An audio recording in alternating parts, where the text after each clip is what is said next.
Hello and welcome to the Ray Show podcast. I'm your host, Johnny Ray. I'm here with my co-host, Jack Slayton. Hello. And then off mic, we've got just exuding her rock and roll vibe, Miss Helen Reinhardt, the mean queen herself. How you doing? Hi, I'm good. Yeah, she's kind of off mic, but Charlie's also here, and he's off mic. So, but anyway, we have a great episode for you tonight. We've got Zeke Sayer of the Hums on the show tonight, and we also have Brant Duncan, who is doing the interview. So they went out to a graveyard and did a field recording to get into the Halloween spirit. So it's a what did you think of the chat, Jack? Oh, it's a fun episode, and it's good to have Brant back on. Oh yeah, producer extraordinaire. Yeah, he's our engineer, but he hasn't been on the mic in a while. So hopefully that'll be more and more coming up in the coming months. But the Zeke's going to tell you about their new record, and I guess before that, this should drop before Halloween. So what have you been doing to get in the Halloween spirit, Jack? I mean, I would say we've just been watching horror movies, but we kind of do that anyways. So I don't know. I haven't, to be honest, thought much about Halloween yet. Right. But I'm sure we'll find something fun to do. Well, it's a ways off. Yeah, you know. got plenty of time. Plenty of time. Well, I know that you mentioned that Helen had bought capes. Yes, we are now both proud owners of capes. Hooded capes too. They're hooded capes. Yeah, I think that it's like black velvet. Yeah, they're oh pretty wow, fancy. Satanic. Yeah, I think that was the point. Or why not? Yes. And it. My theory, I can't say. Helen's saying she can't say her theory, so there's something nefarious going on when you buy capes, and Anyway, when the sky blackens, people will figure out what's going on. Yeah, I this year obviously for everyone is a little different from any other Halloween. So I've been staying in the house and watching all these Universal monster films. Dracula, Frankenstein, The Mummy, The Wolfman, which is just amazing. That's one of my favorites. But basically been doing that and trying to read some scary things. Yeah, it's going to be a different one for everyone this year. But what better way to get in the spirit than to hear Mr. Brant Duncan interview the Hums in a graveyard? Take it away, Brant. So here we are at the Gypsy farm out here with Mr. Zeke. We're heading out in the big yellow banana here. Zeke's van. Where are we headed? We're just going right up the road to the graveyard. It's almost dark now. It's a little bit spooky out here in the middle of nowhere in somewhere in Georgia. With our dog in tow back here. What's your dog's name? Rufus, Rufus. a.k.a. Hot Dog, a.k.a. Bernstein. Well, he sure is a faithful companion back there. He's just ready for the ride. He's great. He keeps me in line.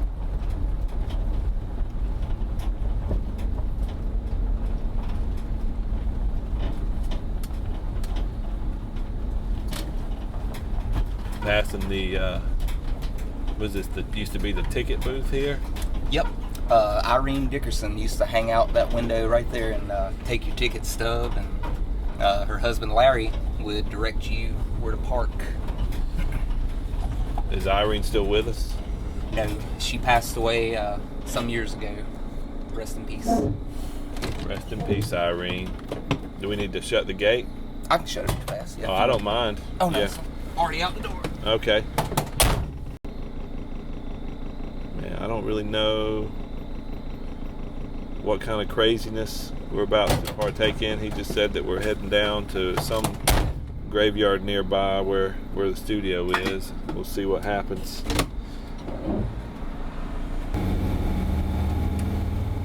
Perfect weather. I love it. This time of year is. Well, here we are. Here we are. It's kind of a smallish graveyard. I like it. I think this is one of the oldest churches in the county. Yeah. Maybe this part of the counties.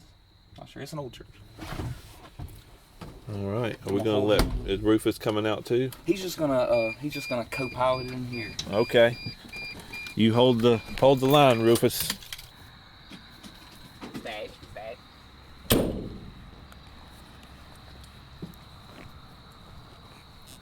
This bench over here. Sure.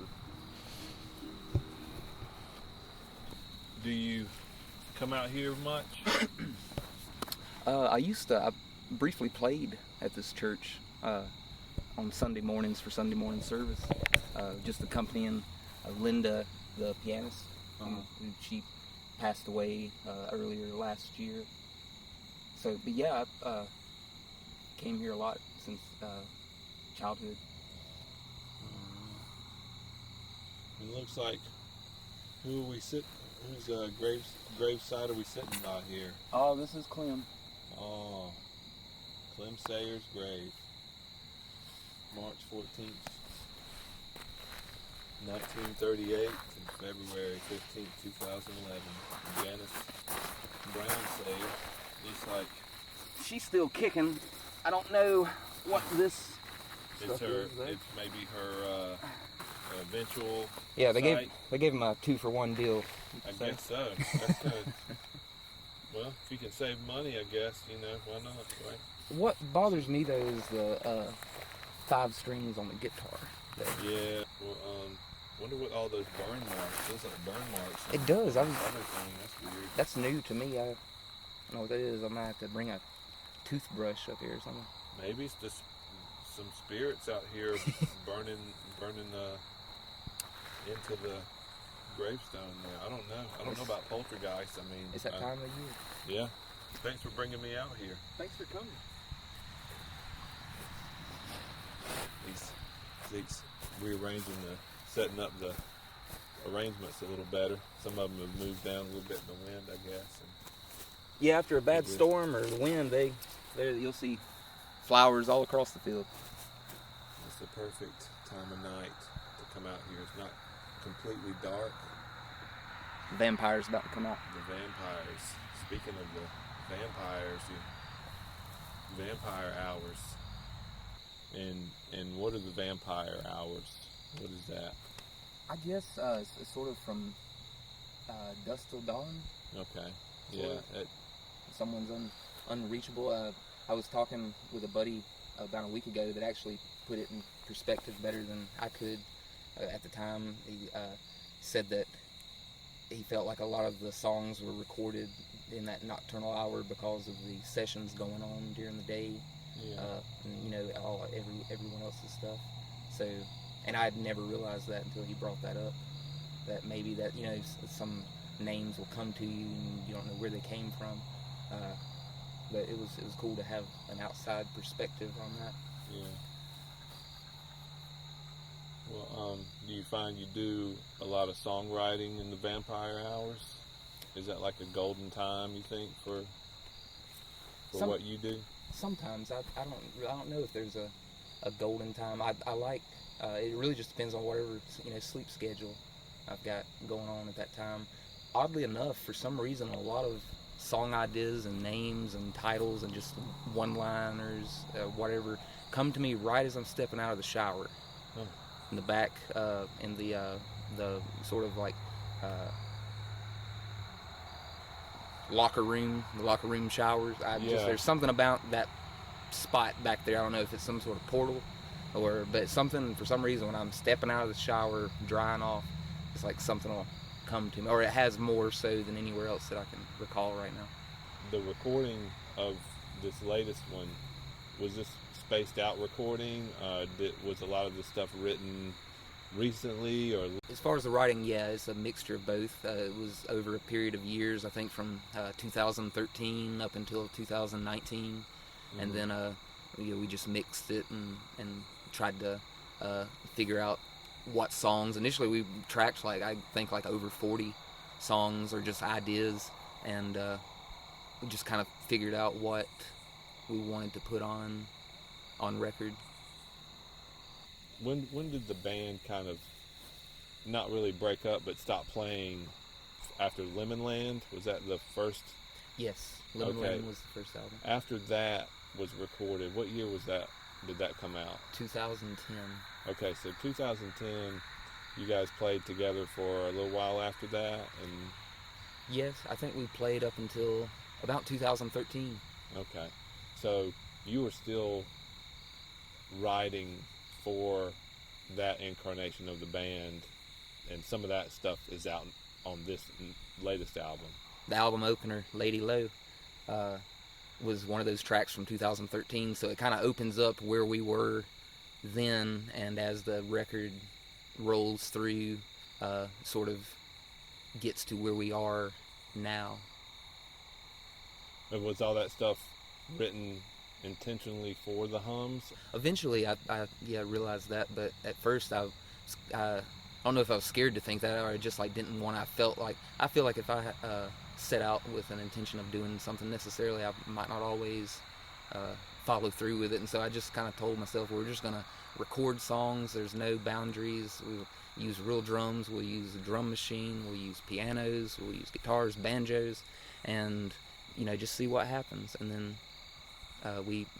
then there's those that you hear the vibe, and it's like, okay, that could be the hums. But then for a while, I wasn't even sure that we were gonna make it a second hums album. For a while, I was just thinking of making, just starting a whole other band with it. In fact, some people said that I should do that. Maybe I should have. I don't know, but I kind of felt it would be cool to circle back to it. Do you have some of the same people playing on this one that were playing the original on the first recording? Yes. In fact, it marks the return of our original founding drummer, John Bleach. Right. He plays on it. Matthew Garrison plays bass and some guitar. David Martin. He started playing with us in 2011 and played bass. Okay. And then we kind of went on a hiatus, and then we got David back earlier this year when we were practicing. We were going to put the record out, and we were just going to go play again, and then everything shut down. But the record's got a lot of people on it that used to play in the hums, had played in the hums, and a lot of new folks and friends that I have been fortunate enough to come across along the way. Did the release of this coinciding with the whole COVID-19 pandemic, did that have anything to do with it? Was it something that you had in mind, or was it always planned to get it out at this time? We had certainly planned for 2020 to be our year, or not our year, but the year, right. As I know so many other folks did, and it didn't turn out that way. But we had planned from the get-go to do it in 2020 because sort of tried to start organizing everything in 2018 and 2019, and meanwhile Bleach, to his credit, was like, man, we just need to go ahead and do it, just do it. And he was saying that years ago, and I said, no, 2020 is going to be it, man. And now he kind of jokes around like, yeah, it sure was, wasn't it? But we pressed the record back in December, so it already had 2020 written on it. Oh, so wow. It was like we didn't want to. It's like, should we have pushed it back to 2021? But that was kind of the final, like, well, let's just put it out on Halloween, All right. Zeke's gonna play us a song now. I'm gonna try one called "Merry Days."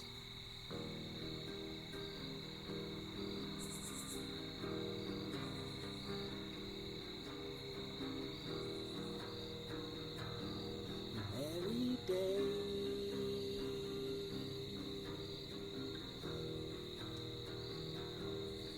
mighty waves fracture now. Take it in.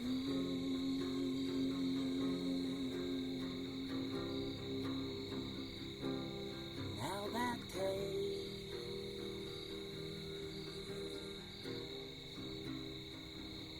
those things you face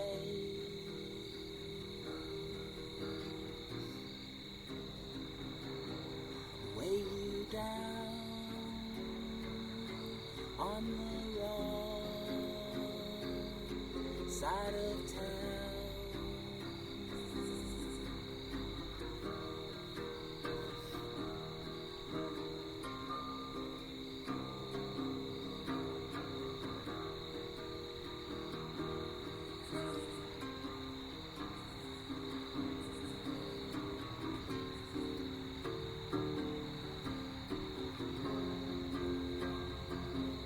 There were days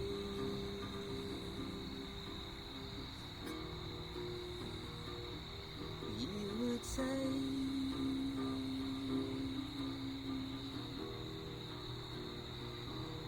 giving up,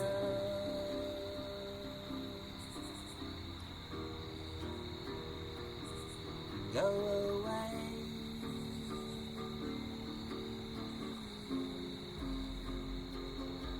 It's the same.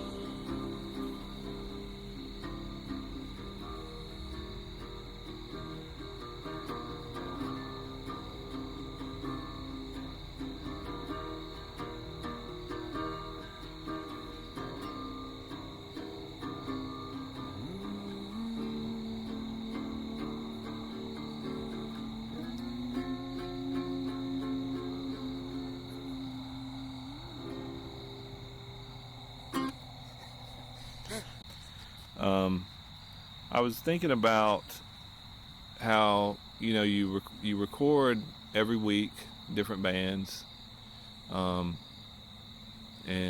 all sorts of different kinds of music, and you have this project of your own that kind of started. You said was the other album was recorded Lemon Land in 2010. Yes. There's been a lot of bands in between 2010 and 2020. How did you think that matured or changed your writing and recording for the Vampire Hours album? Absolutely, I think it had an influence. Just getting to work with a lot of great folks and seeing how they work and what they do, and I really think I learned a lot by just trying to stay out of the way and watching the bands that came through and how their process of writing and fleshing songs out, or they all have their own different way of going about it, and so I feel very fortunate that I was able to get to see a lot of different varieties of that. Mm-hmm. And it certainly made for a different approach of my own for this recent record. Do you think you kind of had an idea of the sound collectively of what you were looking for? Absolutely. In 2010, for better or worse, I was more, I don't know if ignorant would be the right term but ignorant to a lot of things musically especially, and some people favor that. I'm not quite sure what I think of it. I'm glad that hopefully I continue to grow in that aspect, but the first album was just more of we were just coming out of teenage years, and we were just singing and screaming about a lot of different things, and as far as sound and soundscape, I kind of had some ideas of what I wanted to go for, but I also didn't try to, or I tried not to impede whatever just happened. For instance, a lot of the sound of the record that happened without my input was just the sound of the building. There's such an natural echo in there that you really can't help but have it spill into the mics, and I think that worked in our favor, and it was different from the first record, which was recorded in an old it used to be a barbecue small building, and then it was a used car dealership headquarters, and then it got moved to the music park and became sort of a little gathering communal area for all the pickers at the bluegrass festivals. They had a big porch, a place where folks could just gather and jam, fellowship, and then the rest of the time it was my little studio. And now Zeke's going to play us another song. We're gonna try this one. This one isn't on Vampire albums. It's not on any album. I've never really laid it down. It's just been one of those that's been kind of floating around, and I'm gonna try to float my way through as much of it as I can. All right. Here you go. Tell me, where do you go when you die? Do you go to the sweet by and by? Or is it all just a lie? You just float up through the sky. Tell me please, where you go when you die? I've got someone who understands. I've got someone, she holds my hand. But will I still see her face when I wake up from this place? Tell me please, where you go when you die? You got your gold and dug your hole. Where you are, nobody knows. But if your ghost is real, amen, I've got a dollar bill. If you'll tell me where you go when you die, I need to know where to go when I die.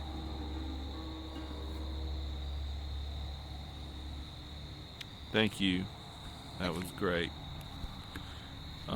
I really appreciate you coming out here with me, Zeke. Now the stars are starting to come out full on. Full on. It's a beautiful night. Maybe we'll camp out.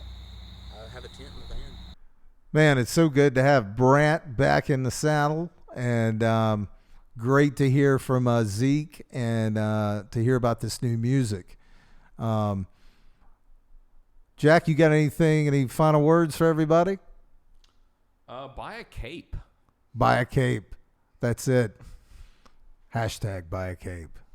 But yeah, that's our show for this evening. Happy Halloween, everybody. And make sure to follow us on Instagram at Ratio Podcast. And you can get all of our back episodes at Apple Podcasts. So stay switched on, and we'll talk to you soon.